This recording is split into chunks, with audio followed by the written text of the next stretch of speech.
Have you ever reached the point where silence in your marriage feels louder than any argument?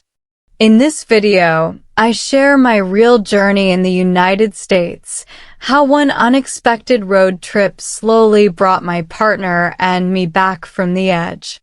If you feel stuck, disconnected, or close to giving up, this story might speak directly to the part of you that's quietly hurting. When the marriage grew quiet. There is one thing nobody really tells you when you move to the United States to build a life. Sometimes the coldest thing is not the winter. It is the silence between two people who once loved each other deeply. I realized this on a very ordinary evening after a long workday in America. When our kitchen was so quiet, I could hear the refrigerator humming like it was complaining on our behalf. You know that feeling, right? When you and your partner still live in the same house, still eat at the same table, but the deep conversations quietly disappear. No big fights. No dramatic scenes. Just distance slowly stretching out like an American highway, straight, long, and a little unsettling. I remember that night clearly. My wife asked gently, "Did you have a good day?" It was such a simple English question. If you are learning English, you have probably heard it hundreds of times. But I answered in the shortest way possible. "Yeah, just busy." And that was the end of the conversation. If you are on the journey of listening, reading, and speaking English, here is something interesting. The problem is not always vocabulary. Many times, you know exactly what to say, but you no longer have the emotional energy to say it. Psychologists in the US call this emotional withdrawal, when your brain pulls back to protect you from stress. Your brain is not broken. Your heart is just tired. Around that time, I began noticing a pattern. Life in America pulled us into the daily grind: work, bills, paperwork, kids, responsibilities. By the time I finished speaking English at work all day, my brain just wanted to shut down like an overheated laptop. And here is the ironic part. The less deeply I talked with my wife, the more I started to avoid speaking English at home too. Sounds strange, right? But neuroscience actually explains this well. When your brain starts associating a language with pressure or emotional discomfort, it quietly begins to avoid it. Your brain does not hate English. It is simply trying to protect you. Basically, your nervous system is pulling the handbrake without asking for permission. One evening, I sat alone in my car in the parking lot outside our house. Yes, very American drama style, and I asked myself, when did this start? When we first arrived in the US, my wife and I talked all the time. We even practiced English together and turned it into something fun. We used to laugh at our pronunciation mistakes. We used to correct each other patiently. But then real life happened. Work, deadlines, taxes, insurance, all the very American things. Slowly, our conversations shrank like a sweater left too long in the dryer. What remained were only functional exchanges. Did you pay the bill? Pick up the kids. I'm tired. If you are learning English in the US or anywhere, let me tell you something honest that most people do not like to hear. Language does not die because you lack vocabulary. It fades because you stop connecting. Research from the Gottman Institute in the United States shows that happy couples are not the ones with less stress. They are simply the ones who maintain small emotional check-ins, what researchers call micro-conversations. Short, simple, but emotionally present. And us at that time? We were just two exhausted adults exchanging logistics. One night, my wife was washing dishes. I stood behind her for a long moment without speaking. It was not that I had nothing to say. It was that I did not know how to begin again. If you have ever frozen when trying to speak English, you will understand this feeling. Your mouth knows how to open. Your brain knows the words.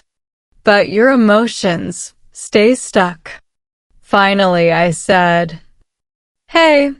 She turned around, waiting, and I could not continue. That moment was more uncomfortable than any English test I had ever taken. My mind started racing. What if I say it wrong? What if it sounds awkward? What if it turns into an argument? This is the same psychological trap many English learners and many marriages fall into. The fear of saying something imperfect becomes stronger than the desire to connect. But silence is never neutral. Over time, it erodes. It quietly widens the space between two people, centimeter by polite centimeter. That night, after the kids went to bed, I sat alone in the dark living room. Outside the window was the dry winter of a northern U.S. state, not brutally cold, but just cold enough to make loneliness feel sharper. And for the first time, a slightly crazy thought crossed my mind. Maybe we needed to leave for a while. Not separate. Not give up. Just change the environment before everything froze completely. I had no idea then how much that road trip would change us. I did not know that the simplest English sentences would later become the most important bridge between my wife and me. At that moment, I only understood one small but very real truth. When two people stop having deep conversations, a marriage does not break overnight. It simply cools down quietly. Like a cup of coffee you forget on the kitchen counter in America, no one hears the exact moment it goes cold. But when you finally notice, the warmth is already gone. The road trip decision. Here is something strange about life in America. Sometimes the biggest decisions do not arrive with fireworks. They show up on an ordinary Tuesday night when you are too tired to even argue properly. That was exactly when our road trip, the one that might save our marriage, quietly began. It started after another long workday. If you have ever worked full-time in the United States, you know the rhythm. Emails, meetings, commute, microwave dinner, repeat. By the time evening came, my brain felt like it had been running English all day on low battery mode. That night, my wife and I sat across from each other at the dining table. The kids were already in bed. The house was calm, but not peaceful. There is a difference, and if you are in a relationship, you can feel it immediately. She scrolled on her phone. I stared at my laptop. Two people. Same table. Different worlds. Then she said something that did not sound dramatic at all. We don't really talk anymore. No accusation. No raised voice. Just a quiet observation. And somehow, that made it hit harder. If you study communication psychology, researchers often say that calm statements during emotional distance are more dangerous than loud arguments. Arguments mean energy. Silence means withdrawal. Our marriage at that moment was not exploding. It was slowly powering down. I closed my laptop and, for once, I did not give the usual short answer. Maybe because I was tired of the pattern. Maybe because something in her voice sounded final. "You're right," I said. The words felt heavy, but also strangely relieving. For a few seconds, neither of us spoke. And if you are learning English, you know this moment well. The pause where your brain is searching for the next sentence while your heart is doing something completely different. Then, almost without planning it, I said something that surprised both of us. "What if we take a road trip?" She looked up immediately. Not excited. Not against it. Just curious. Now, let me be honest with you. This was not some romantic movie moment where soft music started playing in the background. My brain was already listing practical problems at high speed. Work schedules. Gas prices. The kids' school. Hotel costs. Adult life in America trains your brain to think in spreadsheets before emotions. But here is what I had been quietly learning, both from psychology research and from my own struggle with English communication. Sometimes the environment keeps your patterns locked in place. In neuroscience, there is a concept called context-dependent behavior. It means your brain builds habits based on location and routine. Same house. Same table. Same silence. Your brain keeps running the same emotional script. We had been stuck in the same script for months. Maybe we did not just need better words. Maybe we needed a different road. My wife leaned back slightly and asked in slow, careful English, the kind we both used when conversations felt serious. "You mean, just us?" That question carried more weight than it looked. Because parents in America know something important. Time alone as a couple becomes rare, almost mythical. Between work and kids, your relationship can quietly become a project management partnership. I nodded. Just us. A few days. Drive somewhere. Another pause.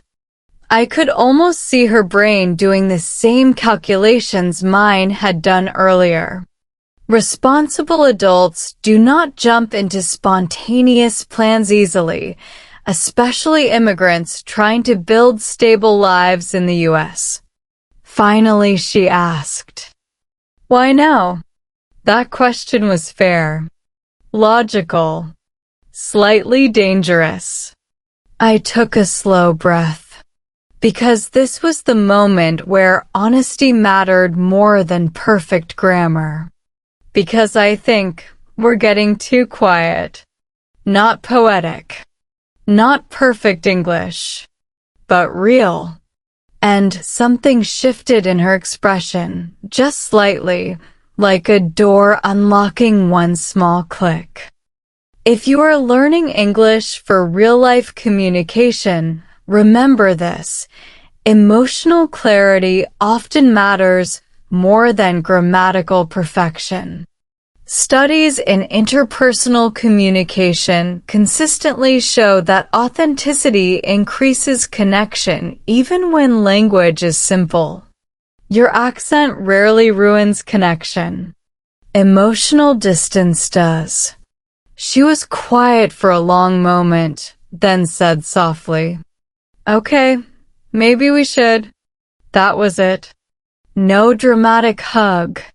No cinematic music, Just two tired adults in an American dining room making a small decision that neither of us fully understood yet. But inside my chest, something loosened. For the first time in months, it felt like we were facing the same direction again, even if we did not know the destination. Later that night, I sat on the couch scrolling through maps of the United States. If you have ever looked at a US map, you know the feeling. The country is huge in a way that humbles your problems. Deserts, mountains, endless highways. So many places where two people might finally talk without distractions. I did not know which road we would choose yet. I did not know that this trip would force uncomfortable conversations, surface old frustrations, and slowly rebuild something we thought was fading. All I knew was this. Sometimes saving a marriage does not start with a perfect conversation. Sometimes it starts with a tank of gas, a quiet car, and two people brave enough to sit in the same silence, but this time, moving forward. Leaving across a wide America. The morning we finally left did not feel heroic. No dramatic sunrise. No movie soundtrack. Just two slightly nervous adults loading bags into the trunk while the kids waved sleepily from the doorway. If you have ever started something important in real life, you know the truth. Big turning points often begin looking surprisingly ordinary. Still, something inside me felt different. Maybe it was the quiet hope. Maybe it was the fear. Maybe it was simply the strange relief of doing something, anything, to break the pattern we had been stuck in for months. We pulled out of our neighborhood just after sunrise. The winter air in our northern state was sharp and dry, the kind of cold that wakes you up whether you like it or not. The sky was pale blue, and the streets were still half empty. Very typical American suburb energy. For the first 20 minutes, we barely talked. Not in an angry way. Not in a warm way either. Just careful. If you are learning English through real-life situations, this is something important to notice. Silence in a car feels different from silence at home. Psychologists call this shared transitional space. When two people are physically moving together, the brain becomes slightly more open to new emotional patterns. Basically, motion softens resistance. And I could feel it happening slowly. My wife adjusted the heater and said quietly, "It's colder than I expected." Simple sentence. Very natural American English. I nodded and answered, "Yeah, this state gets pretty dry in winter." Not a deep conversation. But it was more than what we had been doing lately. If you are practicing English listening and speaking, pay attention to moments like this. Real connection often restarts with very small, practical exchanges. Research in relationship psychology shows that rebuilding communication usually begins with low-pressure talk, not dramatic emotional speeches. In other words, your marriage and your English both warm up slowly. As the highway opened in front of us, the landscape began to change. Snow patches faded. The sky grew brighter. America started doing what America does best, stretching out endlessly in every direction until your problems feel a little smaller just by comparison. I glanced at the GPS. We were heading south. No master plan. Just a general direction and a few bookmarked stops. That uncertainty felt slightly uncomfortable, especially for two adults used to structured immigrant life in the U.S. My wife broke the silence again. How long is the drive today? Good practical question. Clear pronunciation. Natural rhythm. I smiled a little. About 5 hours, if we don't stop too much. She gave a small laugh, the first light sound I had heard from her in weeks. We will stop. You always get hungry. That tiny joke landed gently between us. And something inside the car shifted, just a few degrees warmer. If you are studying English conversation skills, notice how humor works here. Linguistic studies in the U.S. show that light teasing between partners is actually a strong predictor of emotional connection. Not sarcasm. Not criticism. Gentle, familiar humor. Your grammar can be imperfect, but warmth translates clearly in any accent. About an hour into the drive, the weather began to change more noticeably. The gray northern sky slowly gave way to clearer sunlight. Snow disappeared completely. The roads looked drier, wider, somehow more open. America is famous for this. Dramatic regional climate shifts over relatively short distances. And as the outside environment changed, I could feel our emotional climate adjusting too. Not fixed. Not healed. But moving. I decided to take a small conversational risk. So, are you glad we did this? My tone was careful, neutral, the way you speak when you are not sure which emotional door might open. She looked out the window for a few seconds before answering. I think it was a good idea to leave the house. Not overly emotional, but honest.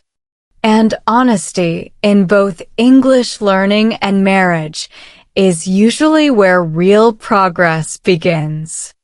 We drove past wide fields, scattered gas stations, and those classic American rest exits with too many fast food signs competing for attention.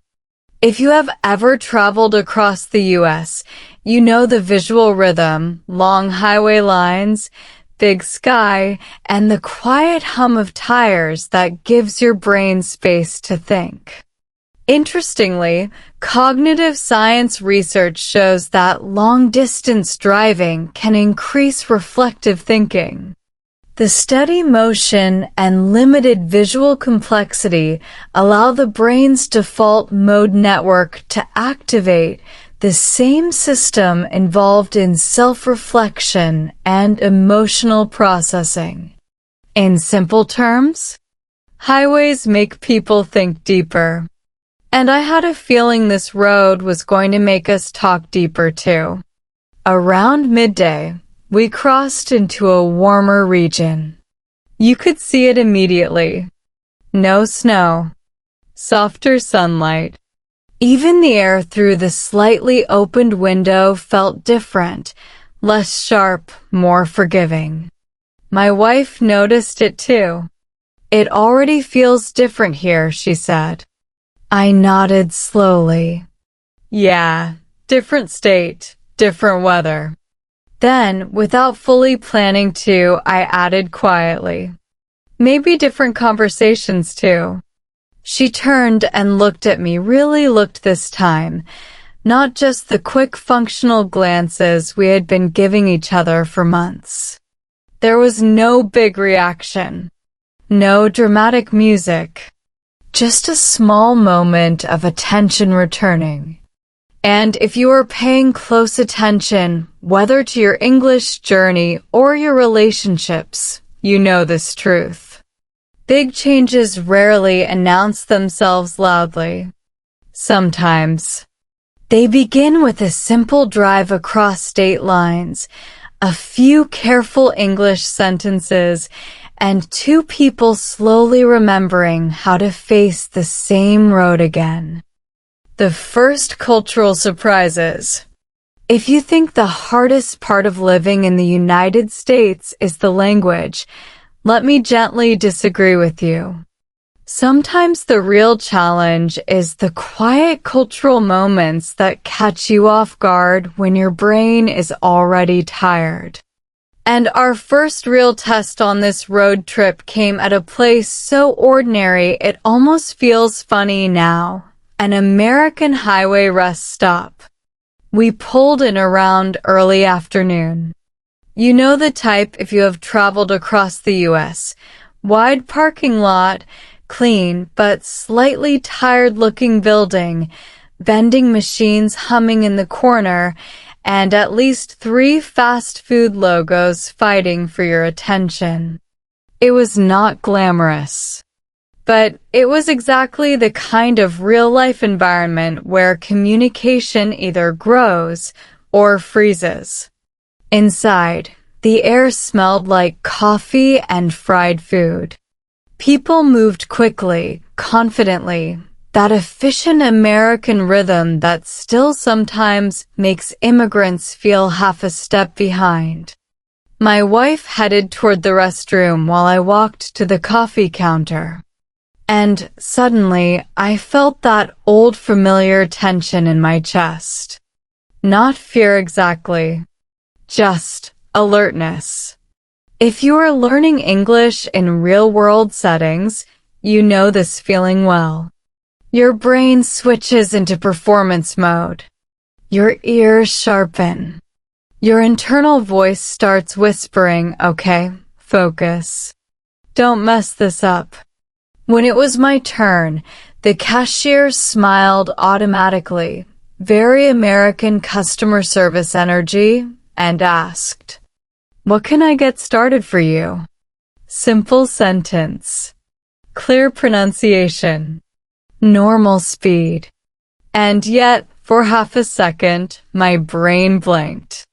This is something cognitive scientists have studied extensively. Under mild social pressure, second language processing speed can drop by up to 40%. Your knowledge is still there.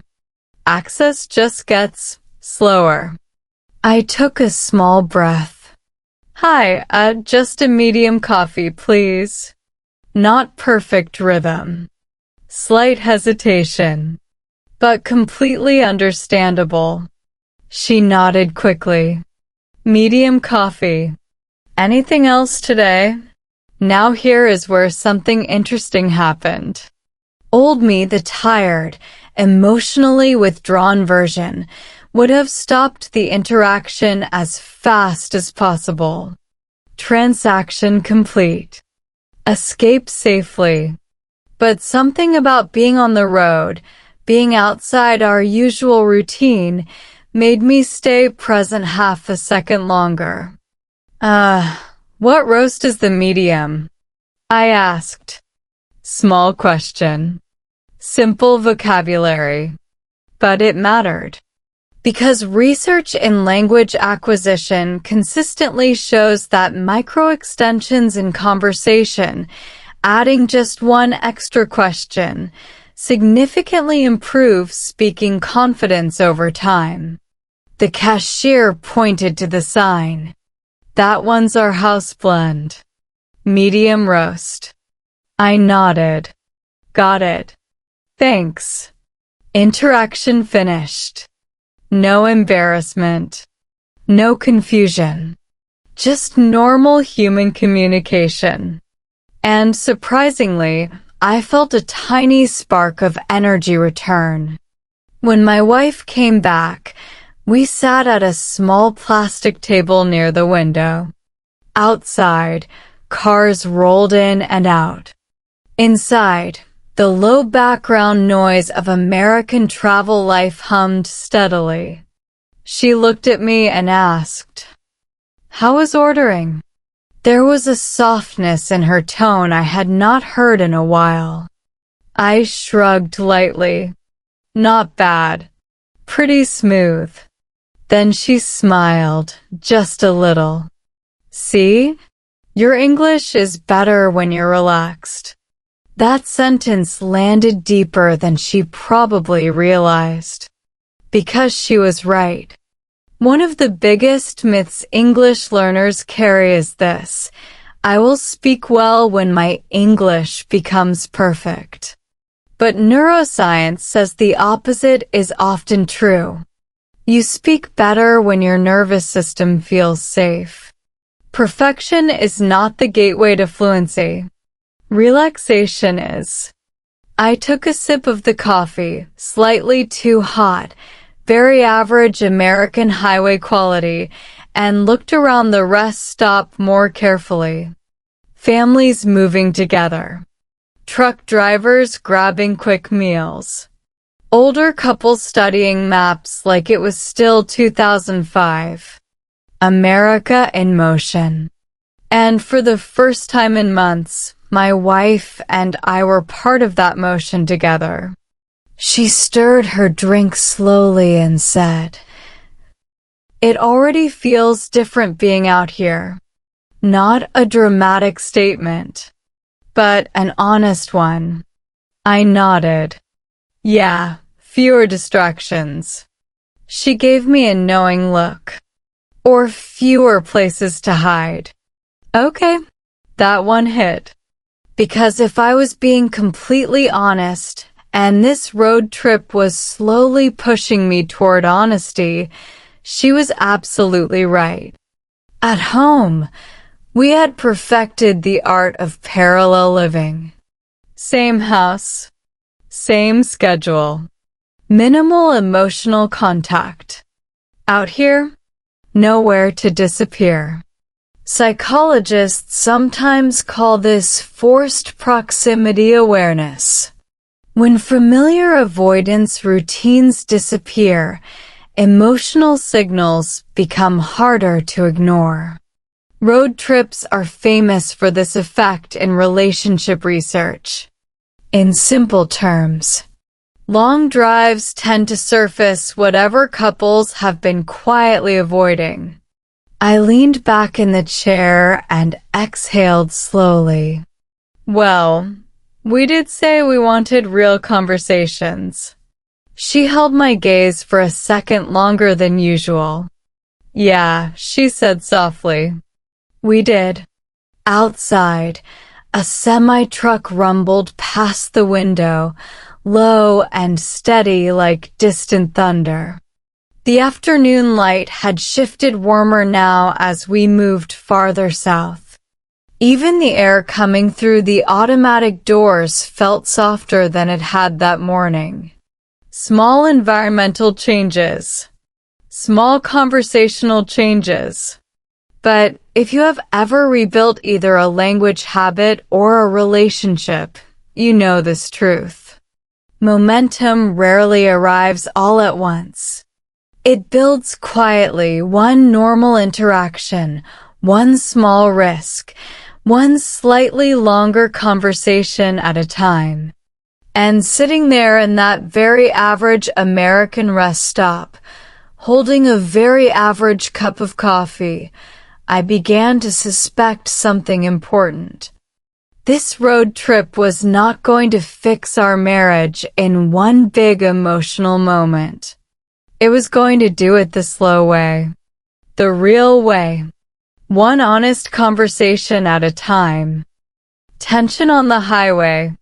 There is a moment on almost every long road trip when the silence changes temperature. Not the calm, thoughtful quiet from earlier. Not the comfortable quiet either. I am talking about that thin, tight silence. The kind that feels like a rubber band being slowly stretched. Ours happened somewhere in the middle of a very long, very straight American highway. By late afternoon, we had been driving for hours. The sky was wide and pale, the road lines repeating endlessly in front of us. If you have ever driven across the United States, you know the feeling, hypnotic, almost peaceful, until your brain gets too much space to think. And thinking, as it turns out, can be dangerous when two people have been avoiding certain conversations. At first, everything still felt manageable. Light traffic. Soft music playing in the background. My wife scrolling through directions on her phone. Then she said something simple. "You missed the exit." Her tone was neutral, but my shoulders tightened anyway. If you are learning English in real-life situations, you know this phenomenon well. Under mild stress, your brain does not just process language, it also scans for emotional threat. Psychologists call this negative interpretation bias. When tension already exists, neutral words can start to sound sharper than they actually are. I glanced at the GPS. "No, the next one is faster," I said. "Also neutral. Also technically calm." But the air in the car shifted about 2 degrees cooler. She looked at the map again. It added 10 minutes. Still factual. Still controlled. But now my brain, already tired from driving and second language processing all day, began slipping into defensive mode. Cognitive load theory explains this clearly. When mental energy is low, emotional regulation becomes weaker. In simple terms, tired brains argue faster. I kept my eyes on the road. "It's fine." Traffic looked heavy back there. A small pause. Then she said quietly, "You always say that." And there it was. Not a big accusation. Not even loud. But emotionally loaded. If you have ever been in a long-term relationship, you know this moment immediately. The conversation is no longer about the exit. Now it is about patterns. My grip tightened slightly on the steering wheel. "What does that mean?" I asked. Careful tone. But the rubber band in the air stretched further. She hesitated, just for a second, which told me her brain was also doing fast calculations about whether to continue. "You just don't like being corrected." Okay. Now we were no longer discussing navigation. We were standing on the edge of something deeper. And here is where something very human happened, something both marriage researchers and communication experts talk about all the time. My first instinct was not curiosity. It was defense. Because when emotional safety feels uncertain, the brain's threat system activates faster than the listening system. This is basic neuroscience. The amygdala fires before the prefrontal cortex has time to say, "Hey, maybe stay calm." I exhaled slowly. "That's not true," I said. Classic response. Short. Protective. Unproductive. She turned slightly toward the window, which, if you study relationship body language, is often an early sign of emotional withdrawal beginning in real time. "I didn't say it was a big deal," she said. But of course, that is exactly when it usually becomes one. The car filled with that dangerous medium silence, not explosive, but heavy. The kind that makes every mile feel longer. Traffic thickened slightly ahead of us. Cars merging. Brake lights flickering. Even the road seemed to sense the tension. Inside my head, two systems were now fighting. One part of me wanted to shut down the conversation quickly, the old pattern. Change the subject. Turn up the music. Escape safely. But another part, maybe the part that suggested this road trip in the first place, recognized something important. This was the work.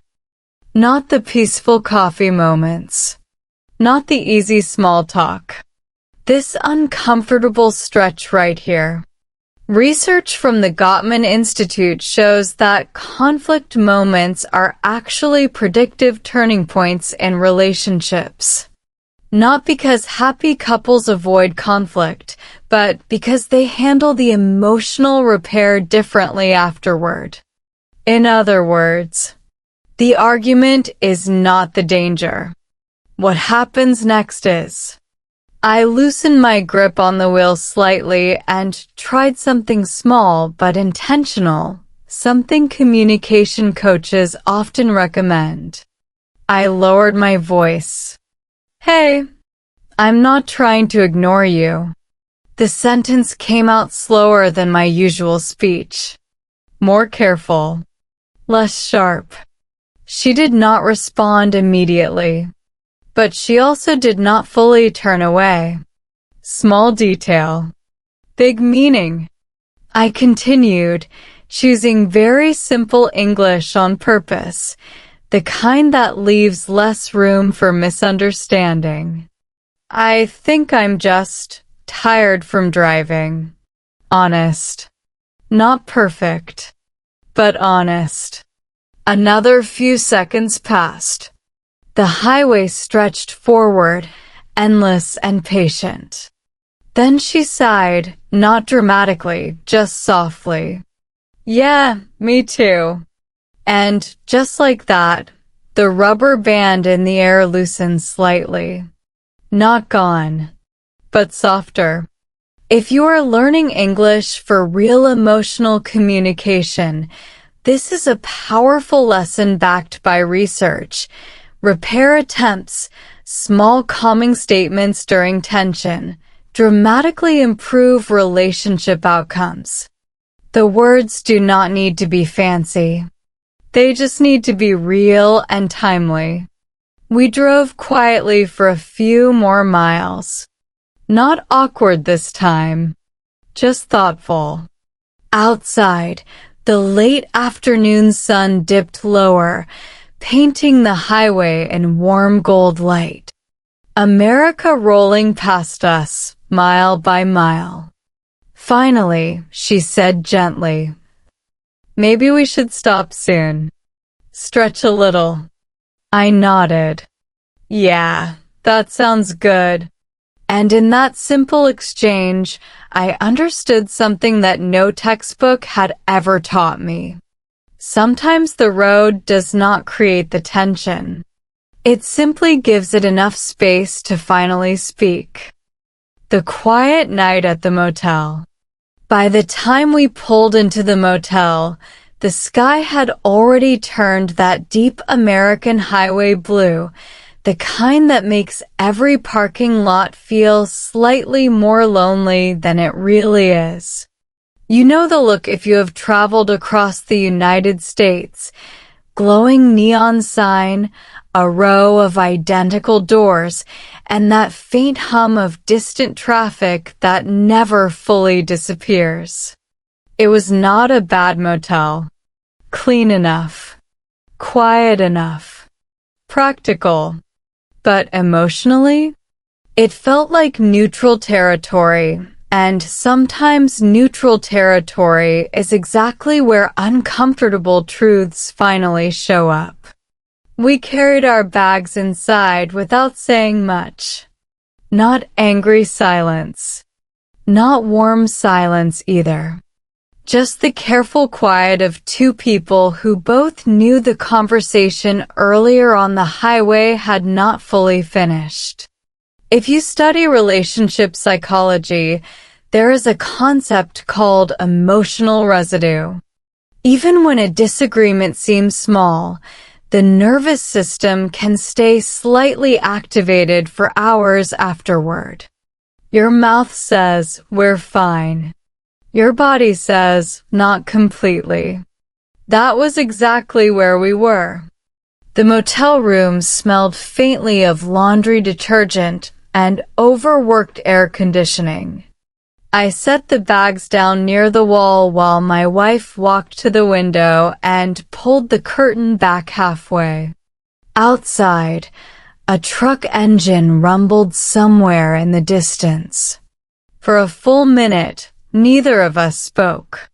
And here is something important, especially if you are learning English for real-life communication. Silence at night hits differently. During the day, your brain has distractions. At night, the emotional volume quietly turns up. I sat on the edge of the bed and exhaled slowly. Part of me wanted to do what we had been doing for months, open my phone, scroll something meaningless, let the moment pass safely. Avoidance is incredibly tempting when your emotional energy is low. But neuroscience shows something interesting. When couples consistently avoid small tensions, the brain gradually associates communication itself with discomfort. Over time, both emotional intimacy and language confidence can drop together.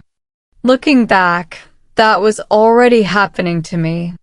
My English at work was fine. My English in emotionally sensitive moments? Much harder. Because emotional pressure increases cognitive load. When feelings rise, second language fluency often dips.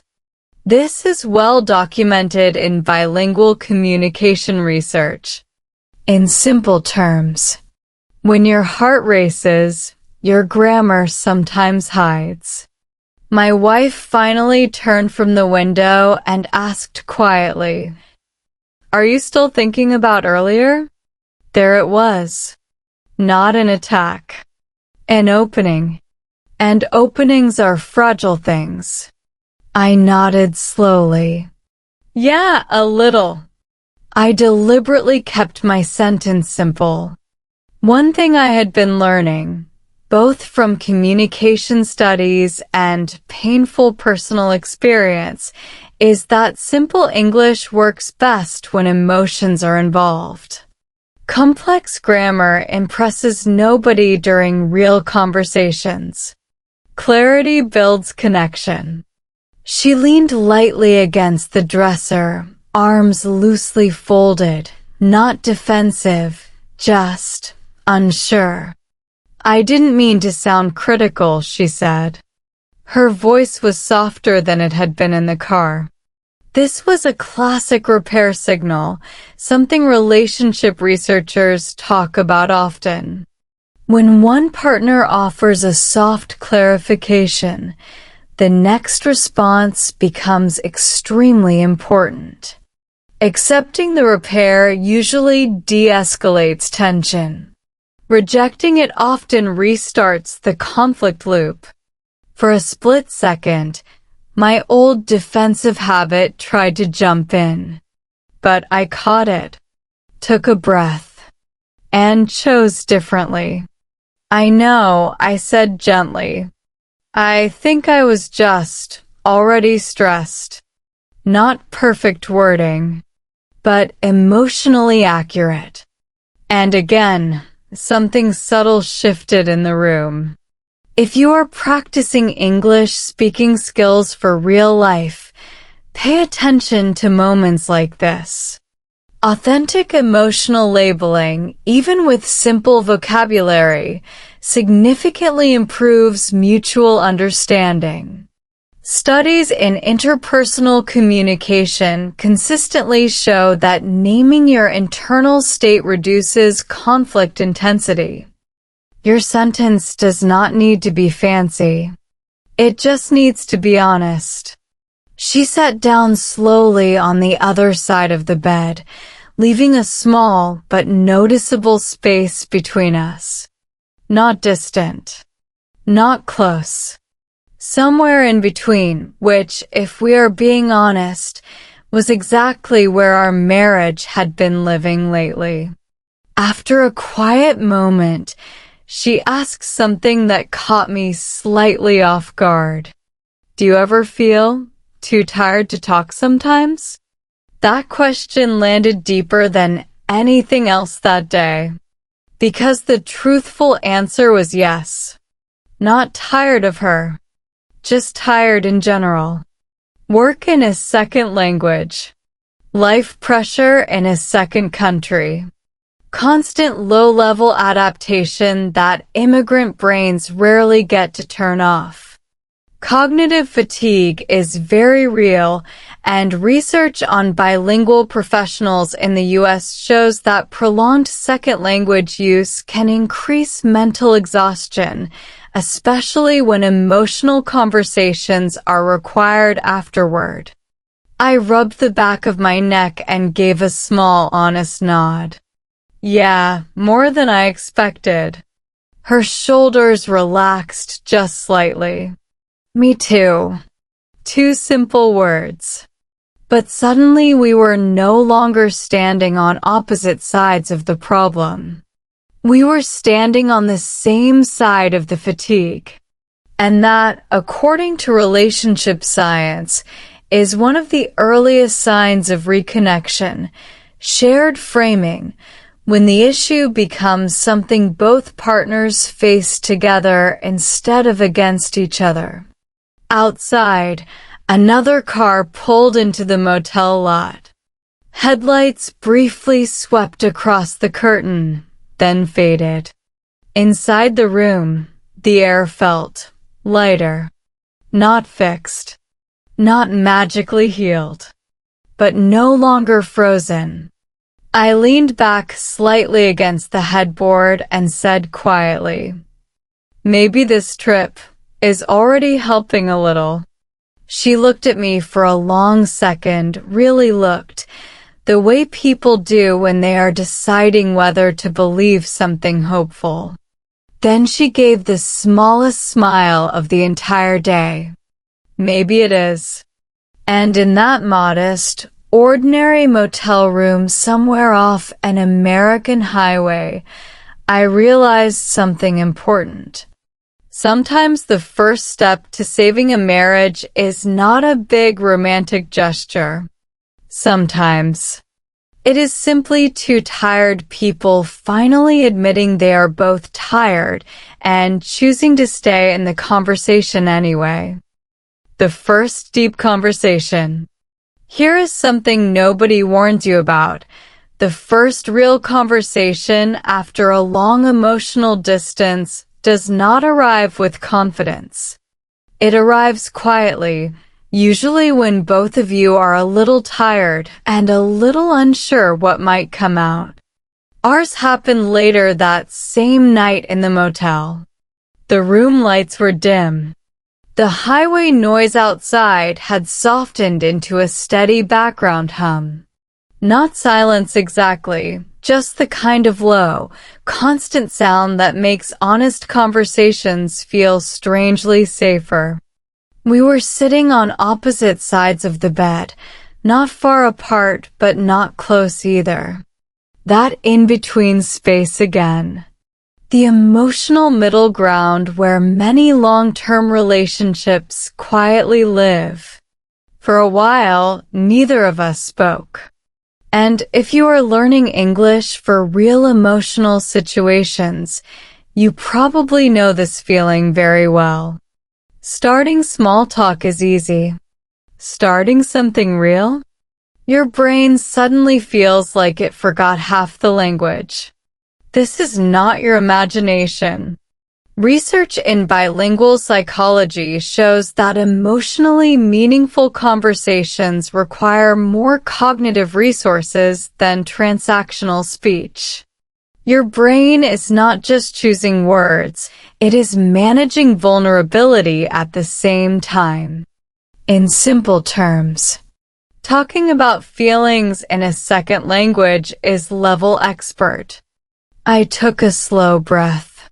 Not dramatic. Just enough to steady my voice. Can I ask you something? I said. Simple structure. Clear tone. She nodded carefully. Okay. There was no rush in her voice now. No sharp edge. Just cautious openness. The emotional equivalent of someone unlocking a door but not opening it all the way yet. I chose my words slowly on purpose. When did we stop really talking? The sentence was basic English, but the question underneath it carried weight. She did not answer right away. Instead, she looked down at her hands for a few seconds, and if you pay attention to body language research, that pause often signals someone is actually thinking, not avoiding. Finally, she said quietly, I don't think it happened all at once. That answer alone told me we were finally in real territory. Not blame, not defense, reflection. She continued, speaking slowly, the same careful English rhythm we both used when something mattered. I think we just got busy, then tired, then used to being quiet. Each phrase landed softly but clearly. And here is where something important happened inside my own nervous system. Earlier in the trip, my brain had been in mild defensive mode, scanning for criticism, preparing short answers, staying guarded. Now, it was listening. Neuroscience explains this shift through something called co-regulation. When one person speaks calmly and vulnerably, the other person's nervous system often mirrors that state, if safety feels possible. Calm invites calm. Defensiveness invites defensiveness. I nodded slowly. Yeah, that sounds right. Another small pause. But this silence felt completely different from the earlier ones. Not tight, not fragile, just thoughtful.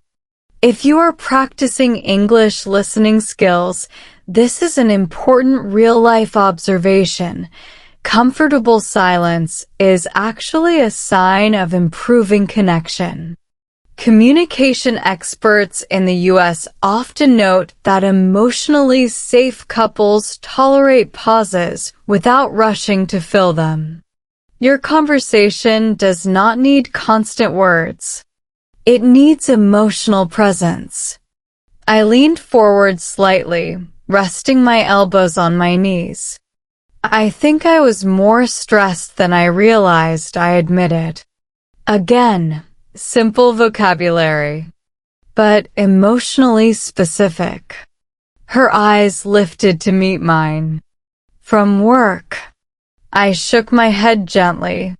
From everything. Work, life, trying to keep up here. I did not have a perfect phrase for it, so I used the most honest one available. That is another important lesson for English learners. Precision of feeling matters more than vocabulary complexity. She nodded slowly, like something was clicking into place. I felt that too, she said softly. But I thought you just didn't want to talk. And there it was. The quiet misunderstanding that had been growing between us for months. Not lack of care. Misread signals. Relationship researchers see this pattern constantly.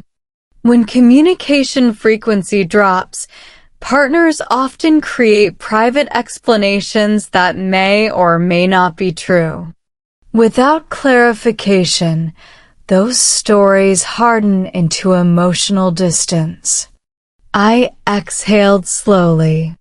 No, I think I was just overloaded. I even made a small gesture near my head, the universal human sign for mental overwhelm. Sometimes body language helps when words feel limited. She gave a small, understanding breath. That actually makes sense. And just like that, something subtle but powerful shifted again.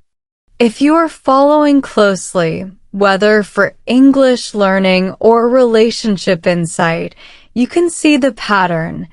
Not one big emotional breakthrough, but a series of small clarifications replacing silent assumptions. This is exactly how both language confidence and emotional trust rebuild in real life. Gradually, messily, but genuinely. We talked for a long time after that. Nothing dramatic. No movie-style speeches. Just slow, honest back and forth in simple English. At one point, she even smiled slightly and said, "You know, your English sounds more relaxed on this trip." I laughed quietly. Maybe my brain finally left work mode.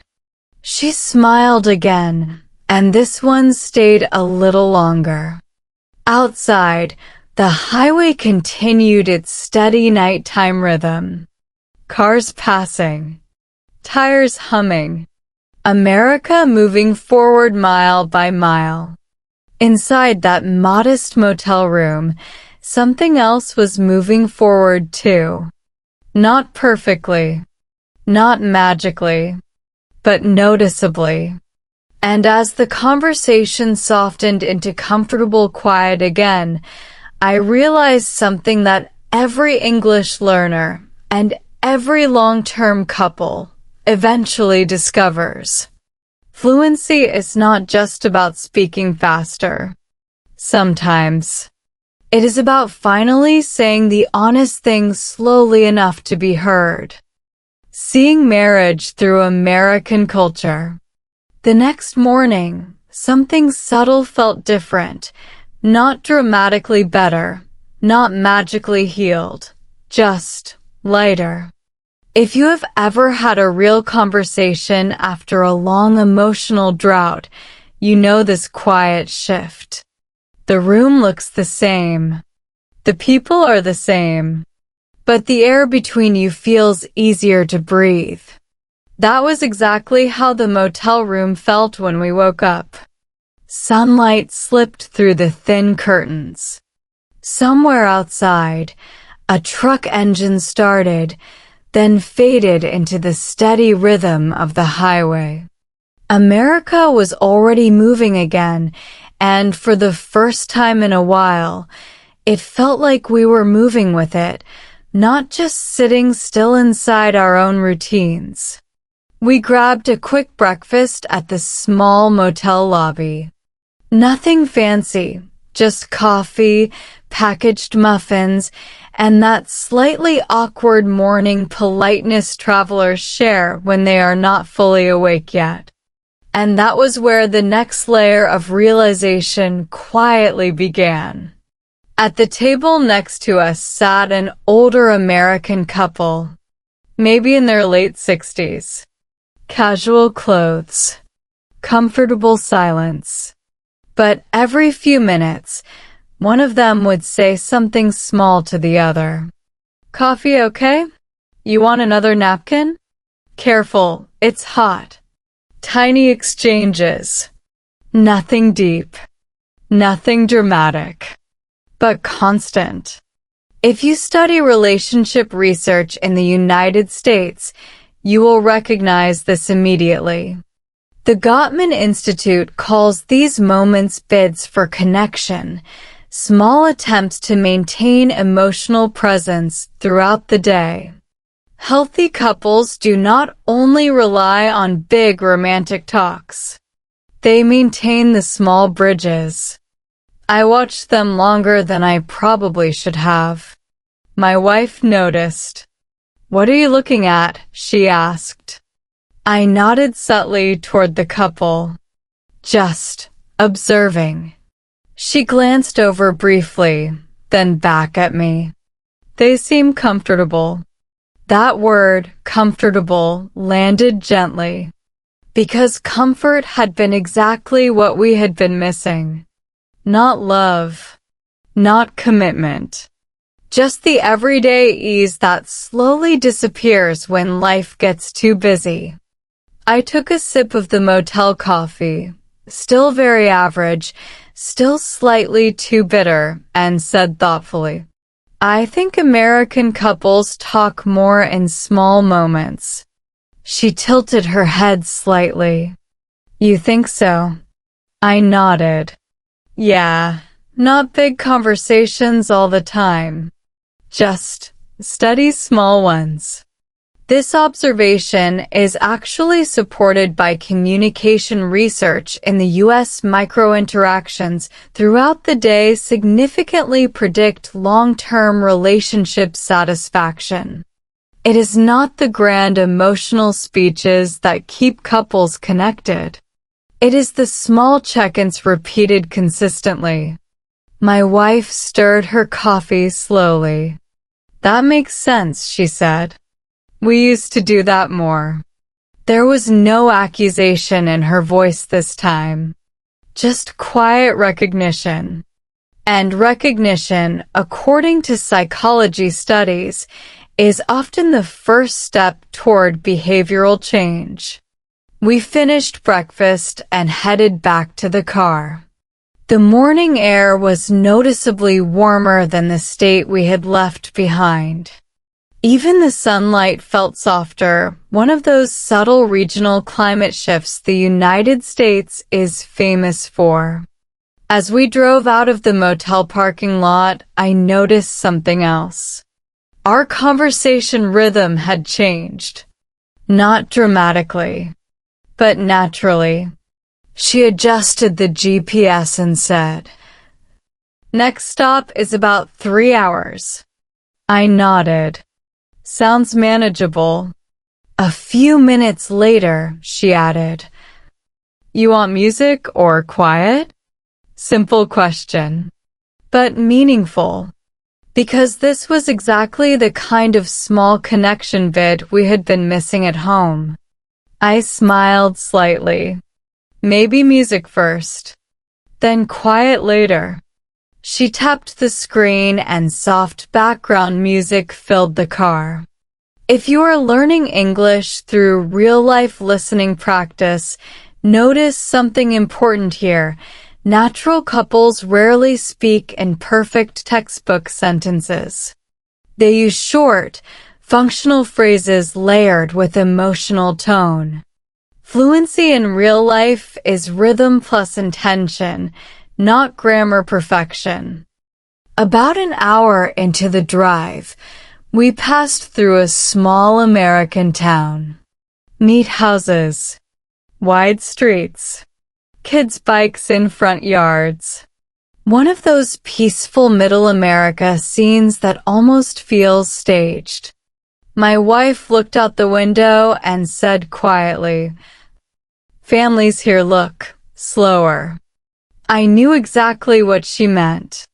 Not lazy, not unproductive, just less rushed in their body language. I nodded. Yeah, different pace. Then, after a small pause, I added carefully, Maybe we've been running too fast. She did not answer immediately, but she did not disagree either. And sometimes, in long-term relationships, the absence of disagreement is already a meaningful signal. Traffic thinned as we left the town behind. Open highway again. Big American sky stretching endlessly forward. Inside the car, the emotional temperature remained steady, not overly warm, but no longer cold. Progress. Quiet progress. And as the miles rolled under our tires, one insight became clearer in my mind. something both cultural observation and relationship science seem to agree on. Strong marriages are rarely repaired by one big conversation. They are rebuilt through hundreds of small moments where two people choose, again and again, to stay gently connected. Somewhere between state lines, motel coffee, and ordinary English sentences, we were finally starting to remember how to do that. Not perfectly, not dramatically, but consistently enough to matter. Small habits, big changes. By the third day of our road trip, something interesting was happening, not the kind of dramatic movie transformation people like to imagine, but something quieter and, honestly, more realistic. The tension between us had not magically disappeared.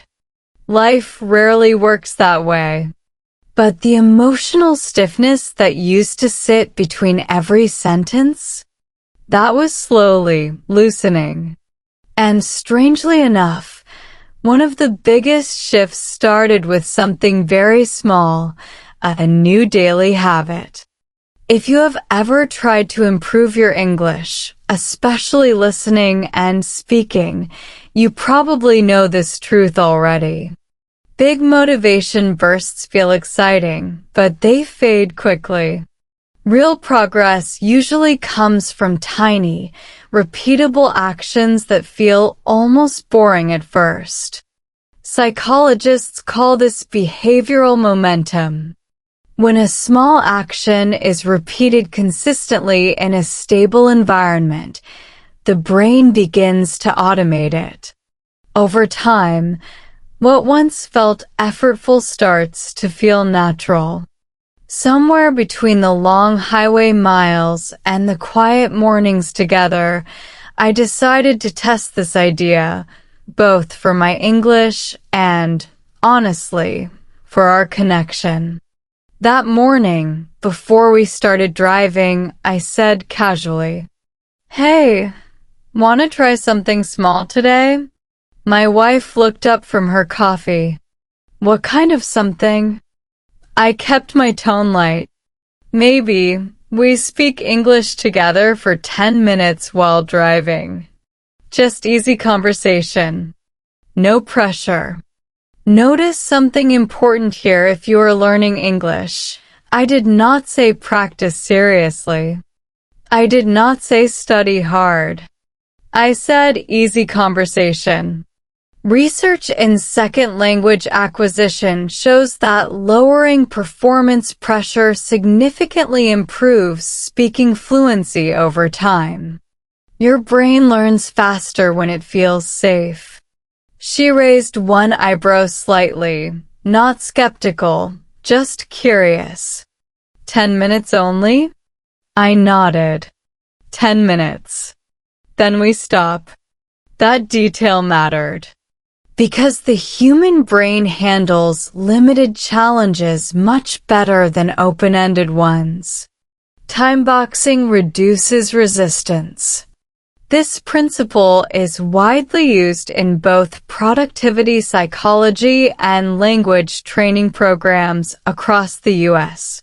She thought for a second. "Okay, we can try." And just like that, our small experiment began. We merged onto the highway, morning light stretching wide across the road ahead. The car settled into that familiar steady hum, one of the best natural environments for relaxed conversation. I started simple. "So, how did you sleep?" Basic question. Clear pronunciation. Normal pace. She answered slowly, choosing her words carefully. "Pretty good." The room was quiet. Not perfect rhythm, but completely natural. And here is what surprised me, because we had already lowered the pressure. Neither of us felt the usual tightness in our chest. There was space to think. space to speak, space to breathe between sentences. We continued like that for several minutes. Short questions, simple answers, occasional small laughs when one of us paused too long searching for a word. If you are practicing English listening and speaking, this is an important insight supported by language research. Low-stakes repetition builds fluency far more effectively than occasional high-pressure performance. In other words, consistency beats intensity. About 7 minutes in, yes, I was quietly watching the clock. Something else began to shift. Our voices sounded more relaxed. Our responses came slightly faster. Even our body language in the car softened. This is not coincidence. Neuroscience shows that repeated safe communication gradually downregulates the brain's threat response. The amygdala, the system responsible for social anxiety, becomes less reactive when conversations repeatedly end without negative outcomes. Basically, your brain starts to trust the process. After about 10 minutes, I smiled and said, "Okay, 10 minutes done." She blinked. That was fast. I laughed quietly. See? Not so scary. She gave a small smile, the kind that had been appearing more often since we left home. No, actually kind of nice. That word stayed with me. Nice. Not exhausting. Not stressful. Not forced. Just nice. And that is exactly where both language growth and emotional repair often begin, in spaces that feel manageable enough to repeat tomorrow. We did the same thing the next day, and the day after that. Nothing dramatic. Just 10 minutes of slow, real English conversation while the American highway rolled endlessly in front of us. But here is where the deeper change appeared. Outside those 10 minutes, our normal conversations, even in our native language, began flowing more easily too. More check-ins, more small comments, more of those micro-connections we had noticed in the older American couple at the motel. Relationship research explains this clearly.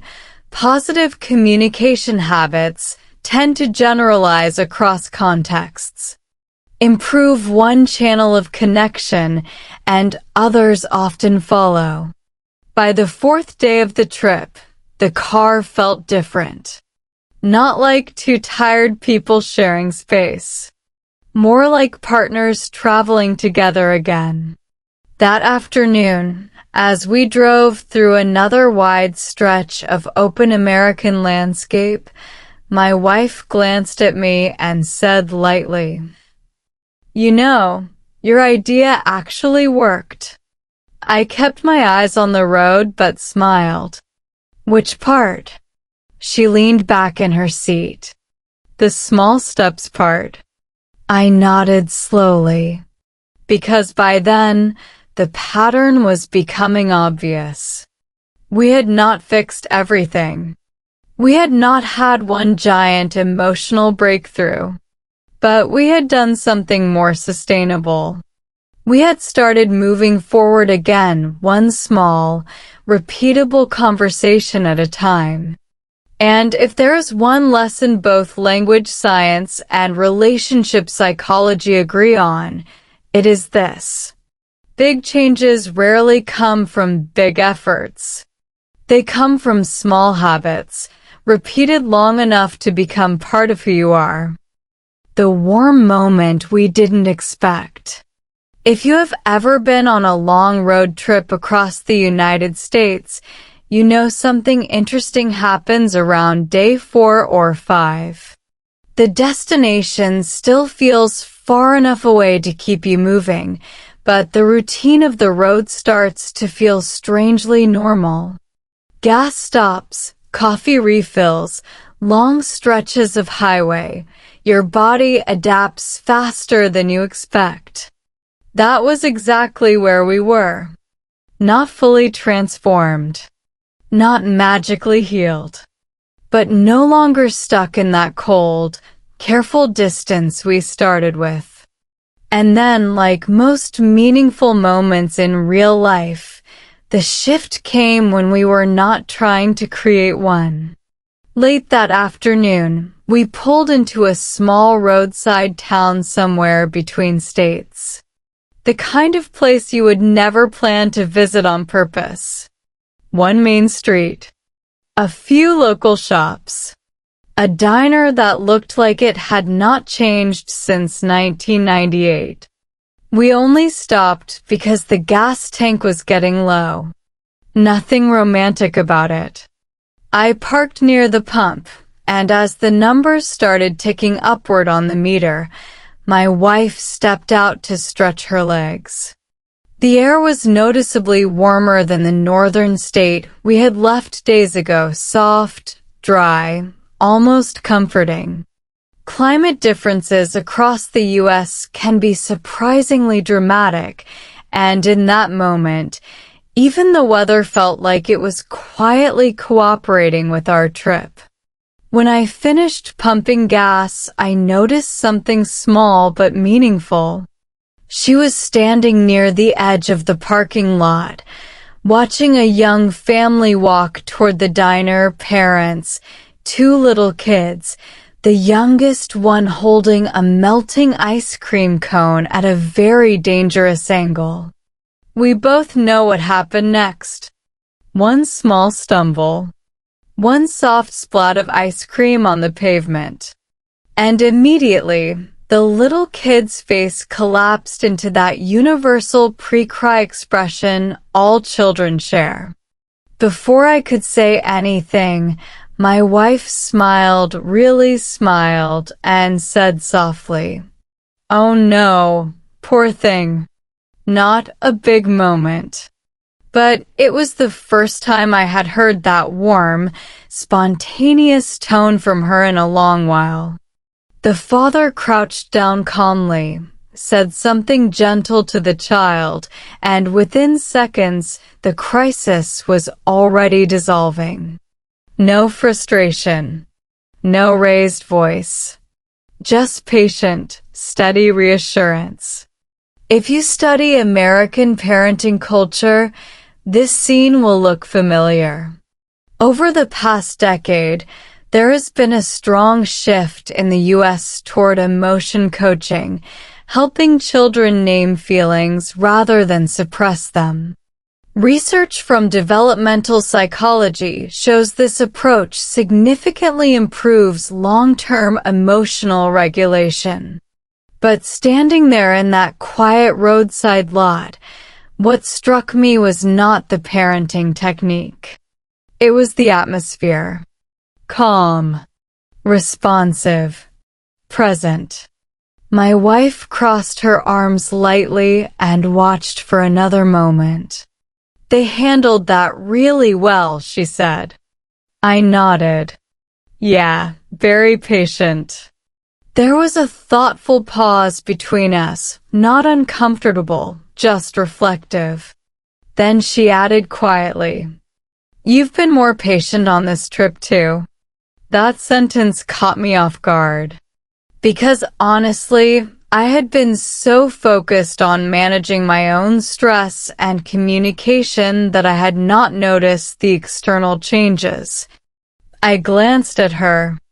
"You think so?" She nodded slowly. "Yeah, you're softer lately." Not a word I expected. Not a word I would have chosen for myself.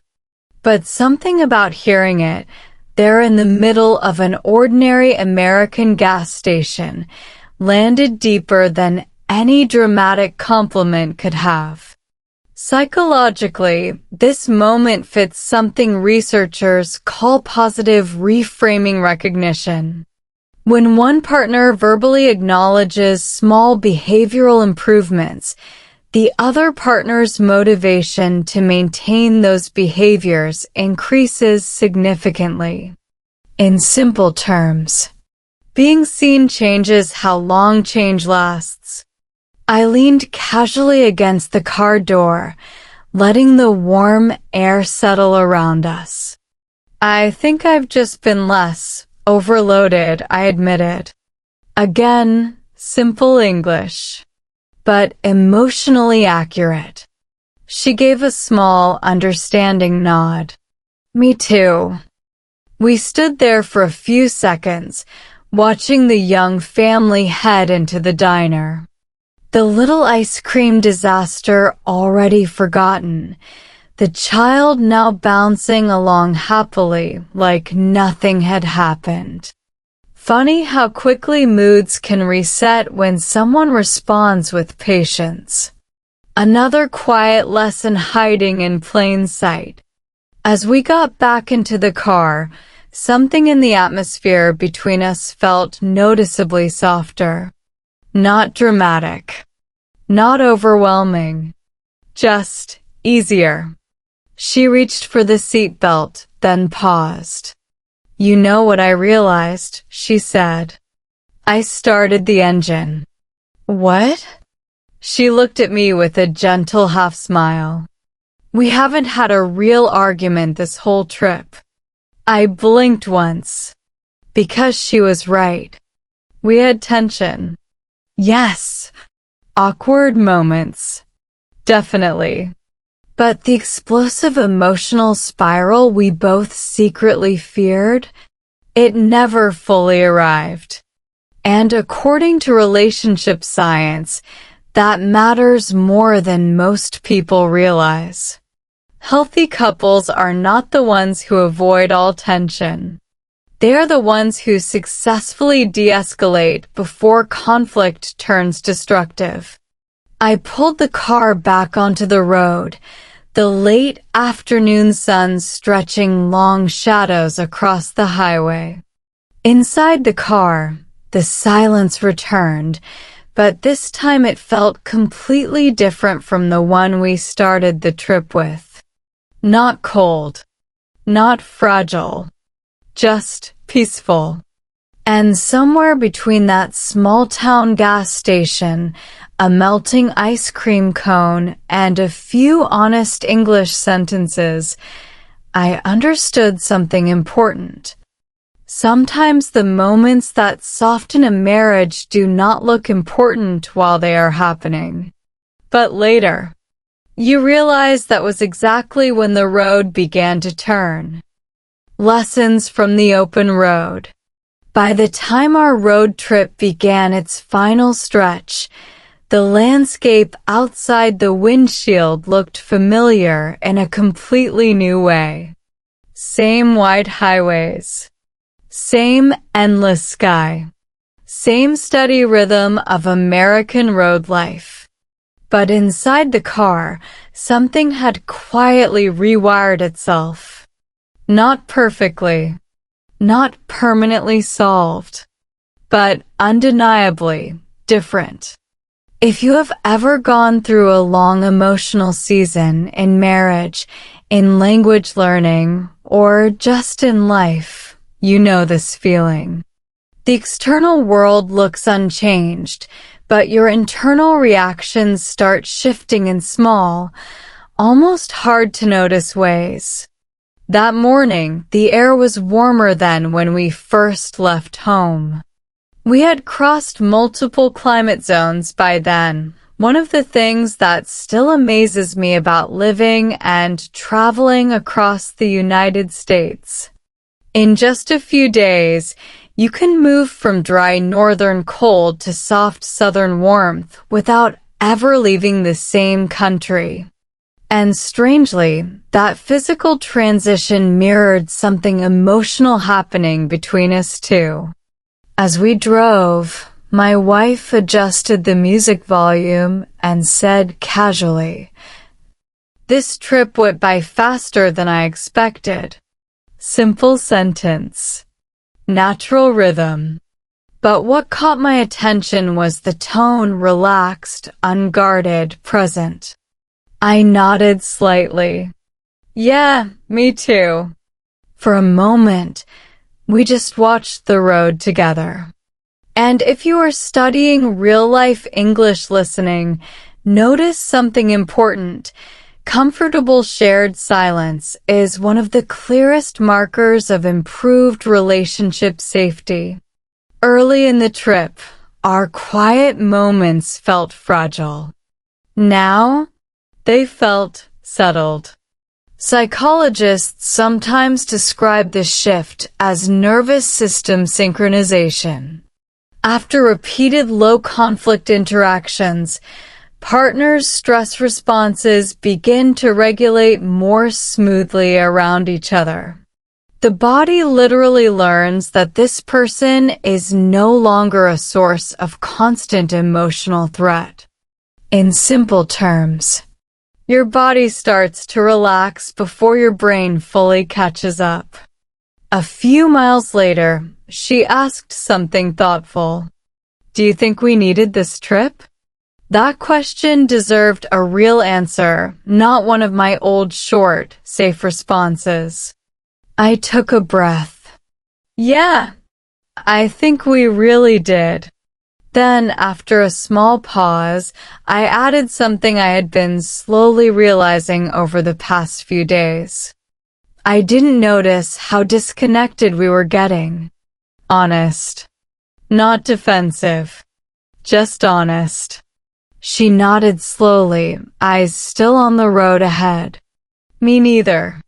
That shared admission mattered more than it might look on the surface. Relationship research consistently shows that mutual awareness, not blame, is one of the strongest predictors of long-term repair.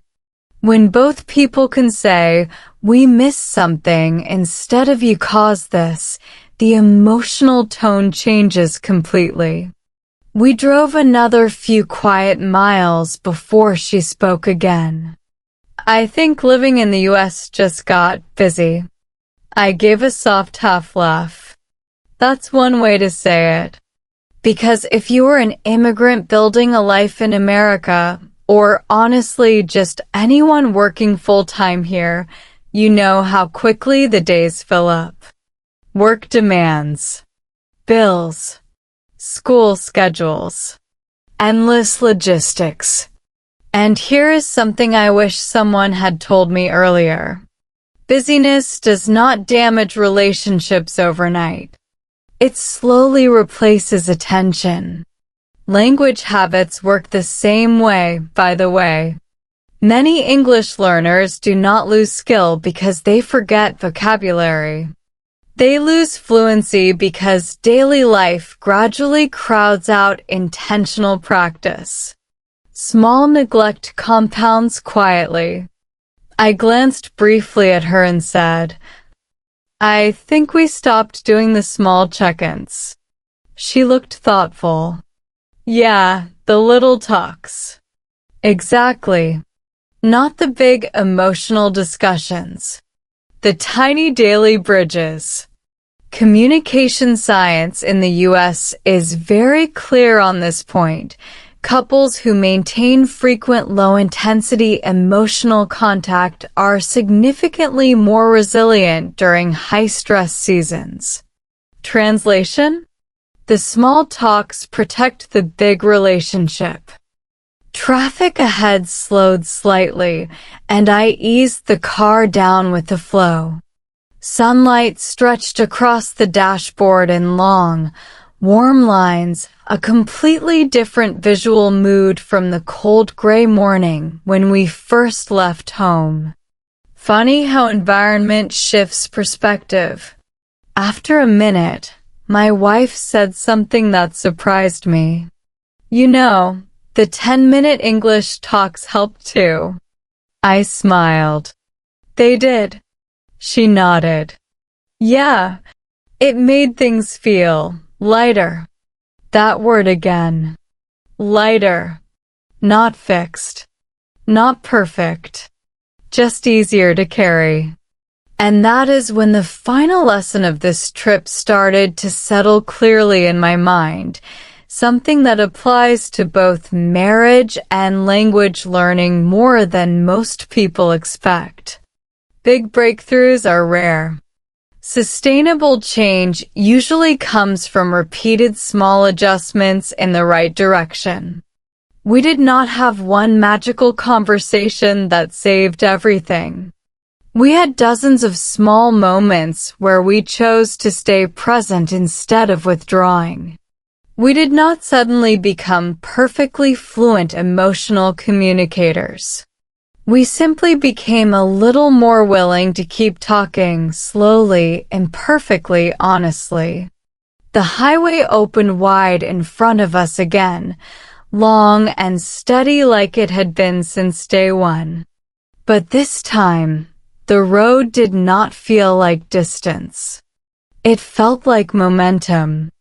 And somewhere between state lines, motel rooms, and 10-minute English conversations, I realized something I wish more people understood sooner. Sometimes the road does not fix your marriage. It just gives you enough quiet space to finally start fixing it yourselves. Did the road trip save us? By the time we finally turned back toward home, the question that had been quietly following me since the beginning of this journey came back into focus. Did this road trip actually fix our marriage? If you are hoping for a dramatic movie ending, soft music, perfect smiles, emotional speeches in flawless English, I should probably be honest with you right now. Real life rarely wraps things up that neatly. But something real did happen on this road. And if you have been listening closely to this story, not just with your ears, but with the part of you that knows how complicated long relationships can feel, you probably sensed it too. The morning we started driving home, the air was calm, warm, and clear. Very different from the sharp, cold morning when we first left.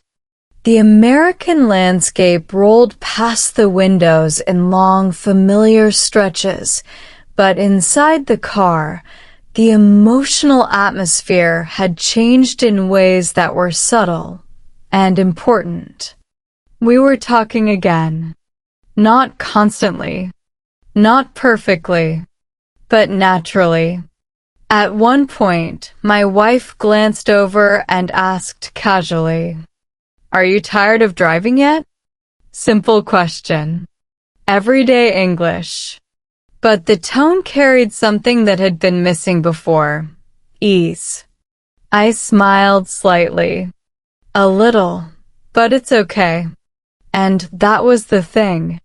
So many of our conversations now felt okay. Not forced. Not fragile. Just human. If you study relationship psychology, experts often emphasize something called relationship recovery markers. These are small behavioral signs that emotional safety is returning. More eye contact, more casual check-ins, more relaxed tone patterns. Looking back at our trip, those markers were everywhere. The way we asked small questions again. The way we tolerated silence without tension. The way 10 minutes of simple English conversation no longer felt like work. None of it was dramatic. All of it was meaningful. About an hour into the drive, she said something that made me glance over in surprise. "You know what I was thinking last night?" I kept my voice calm. "What?" She looked out at the passing highway for a moment before answering. "I think we just stopped making time for us. No blame. No sharp edge. Just quiet clarity." And honestly, she was right. Life in the United States had not been cruel to us. It had simply been full. Work schedules, responsibilities, constant mental switching between languages and roles. Little by little, the space where we used to check in with each other had been quietly crowded out. No single dramatic failure, just slow emotional drift. Communication research shows this pattern is extremely common, especially among busy working couples. Disconnection rarely arrives like a storm. It usually arrives like dust, slowly, quietly, almost invisibly. I nodded slowly. Yeah, I think we let things get too automatic. She gave a small, thoughtful hum. Yeah, we drove in comfortable quiet for a few miles after that. Not the old careful silence. The new kind, the one that feels like shared breathing space instead of emotional distance. And somewhere in that quiet, the original question came back again. Did the road trip fix our marriage? Here is the most honest answer I can give you. No, not by itself. The road did not magically repair everything. The miles did not erase stress. The motel conversations did not turn us into perfect communicators overnight. But the trip did something more realistic and in many ways more powerful. It interrupted the pattern. Psychologists often talk about pattern interruption as a critical first step in behavior change. When couples stay locked in the same environment, the same emotional loops tend to repeat automatically. Change becomes difficult not because people do not care, but because the system keeps resetting to familiar habits. This trip broke the loop just enough for us to see each other clearly again. It gave us space to notice the small things, to restart the small conversations, to remember that simple, imperfect English was still enough to reach each other when we actually slowed down and tried. As the afternoon sun stretched across the highway and home grew closer mile by mile, I realized something I want you, especially if you are feeling stuck right now, to hear very clearly. You do not need perfect words to reconnect. You do not need perfect timing. And most importantly, you do not need to fix everything all at once. Sometimes what changes the direction of a relationship, and even your confidence in speaking English, is something much smaller. A 10-minute conversation. A calmer tone. One honest question asked at the right moment.